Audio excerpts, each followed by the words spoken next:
Welcome. In this session we will be discussing defining heating systems. There are three types of heating systems that you will encounter at properties: dry, or central AC and heat; wet and steam; and wet radiant. All three of these systems are different, so it's important to understand what system is at the property so that you can properly complete the winterization. Identifying the proper system will enable you to do the right work, take the right pictures, and bill the right amount. Dry heating systems are defined by the presence of a furnace, otherwise known as central AC and heat, an exterior heat pump or exterior AC unit, heating ductwork, and electric baseboard heaters may be present. You must understand and photograph all of these things that make up this type of system.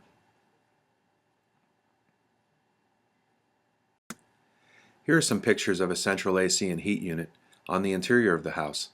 They are sometimes known as the air handler.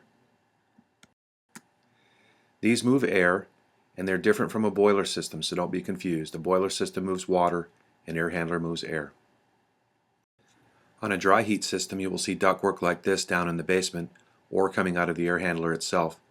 Whenever you see ductwork like this, you can know for sure that you're dealing with a dry heat system.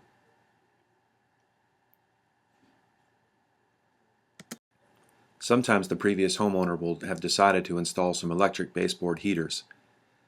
It's important to understand the difference between these electric baseboard heaters and a wet steam baseboard heater. Always be sure to verify these different types. Just because a house has or had baseboard heaters does not always mean that they are electric. In the case of a missing baseboard heater, look for evidence of wires for electric and cut copper for steam wet. In the case of existing, always verify by opening up one of the heaters to see if there is electric or copper present.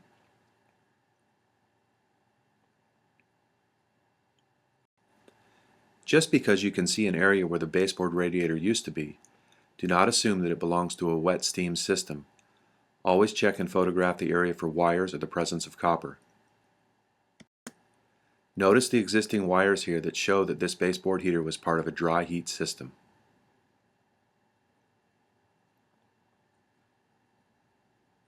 The picture above and to the bottom right are two different types of electric baseboard heaters. One is hardwired into the electrical system, and the other simply plugs into the wall. The picture on the top right is a baseboard heater that is in a wet steam heating unit. Note the copper line.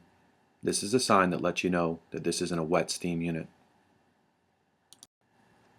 Not all AC compressors are heat pumps, but regardless, a picture showing the exterior AC unit is required. If the unit is missing, it is very important that this picture is captured and reported as well. Wet steam units are defined by the presence of a boiler system, baseboard radiators, and radiators.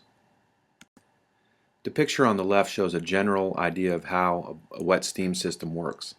The boiler pumps water or steam throughout the system into the radiators, and the radiators generate the heat into the house. The picture on the right is an actual boiler that you would see inside of a house.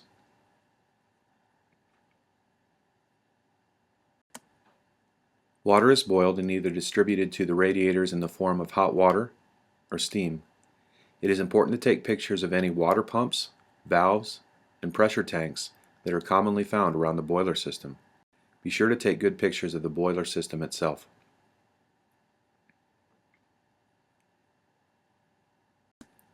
Always verify and take pictures showing that the baseboard radiators are in fact part of the wet steam system. The indicator is always the presence of a copper line and the absence of any electrical wiring.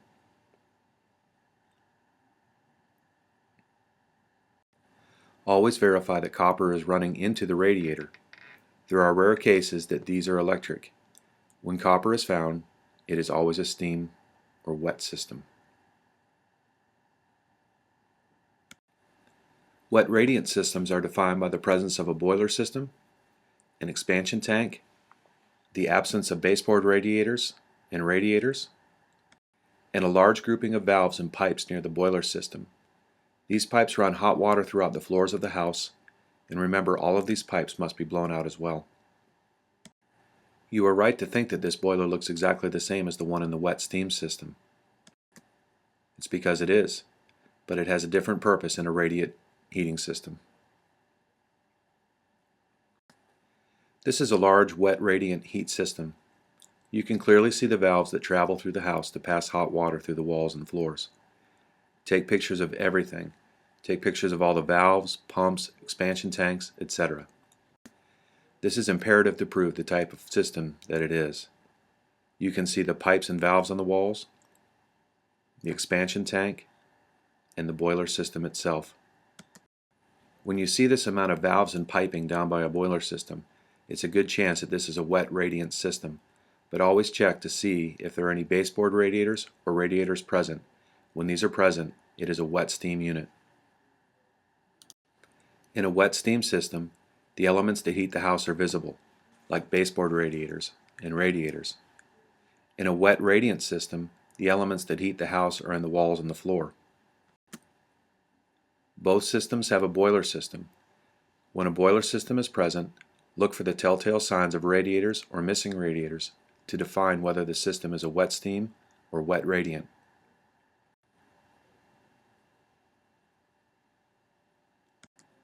Is it possible to have more than one system in the house?